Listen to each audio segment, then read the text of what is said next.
So as you probably know, the Republican Party narrowly won the House, and their majority in the House keeps getting smaller. This is CBS News reporting, incoming House majority squeezed by Trump's planned appointments. Republicans have celebrated holding on to their narrow majority in the House, adding to their flip of the Senate and the White House for a trifecta in Washington next year.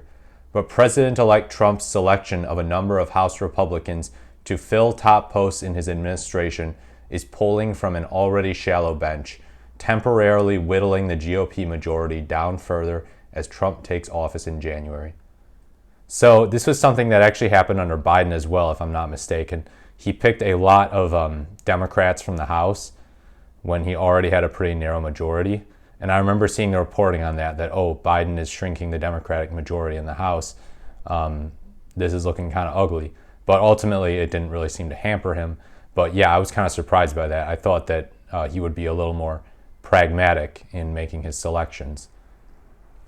Just one House race remains to be decided nearly 4 weeks after Election Day, with 99% of the vote counted in California's 13th congressional district, where Democrat Adam Gray is leading GOP Rep. John Duarte.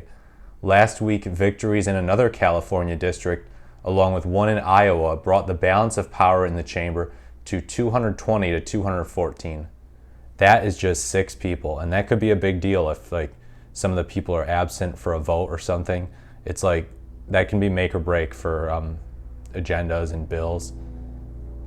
Meanwhile, Trump has tapped a handful of House Republicans for top positions in his administration.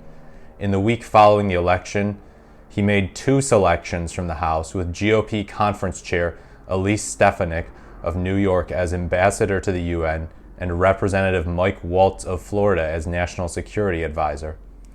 House Speaker Mike Johnson, while outlining the GOP agenda following the picks last month, said the president-elect fully understands and appreciates the math here, noting that he didn't expect the conference would lose any more members to Trump's administration. Quote, "Every single vote will count because if someone gets ill or has a car accident or a late flight on their plane, then it affects the votes on the floor," Johnson said. Then came Trump's pick of former Representative Matt Gaetz for Attorney General, setting up 3 vacancies early in the new Congress. Gaetz resigned his seat immediately, hours after Trump announced his intent to nominate him. And how did that end up going? You probably have found out now what happened to Gaetz.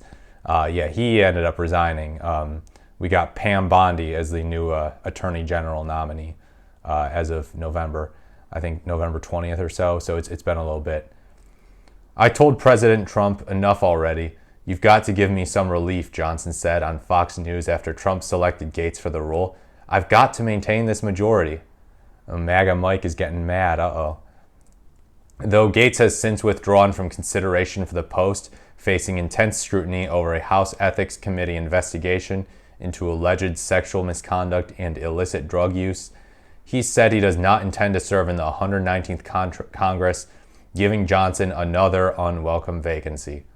Johnson expressed optimism at the time of Gaetz' selection that with his immediate resignation from the chamber, his seat could be filled by the start of the new Congress, citing Florida's state laws process, but Governor Ron DeSantis set the primary for January 28th and the general election for April 1st, which he said was the earliest date the special election could take place. Florida's Secretary of State said the election was being conducted as quickly as statutorily possible. Waltz's seat is also set for an April 1st general election in Florida, and the special election for Stefanik's seat could take up to 90 days after she resigns. The dynamic could mean for months in the early days of the president-elect's second term, Republicans could have a majority that is as low as 1 or 2 seats, meaning that if all House members are present, Johnson could need the support of every single Republican. If he has a 3-seat majority, he could afford to lose 1 Republican on some votes. The outcome may spell trouble for the GOP's ability to act on the mandate that Republicans have claimed. He didn't really have a mandate since Trump's victory in the presidential election. Although Trump defeated Harris in both the Electoral College and popular votes, he did not win a majority of American voters. He has less than 50% of the popular vote. That's not a mandate. House Republican leadership has struggled in recent years to keep the conference united on key priorities, with a reliable group of detractors on its right flank, while the conservatives, many of whom are Trump loyalists, may be more inclined to stay in line under a Trump administration than during President Biden's time in office. Johnson could face opposition from moderates in his party. Yeah, so wow, these are some insanely close numbers. And during the president's term, it always does change. So, someone resigns. We even had a few people, pass away before. It could shift before the next midterm, the control of Congress. But don't get your hopes set on it if you're a Democrat, really.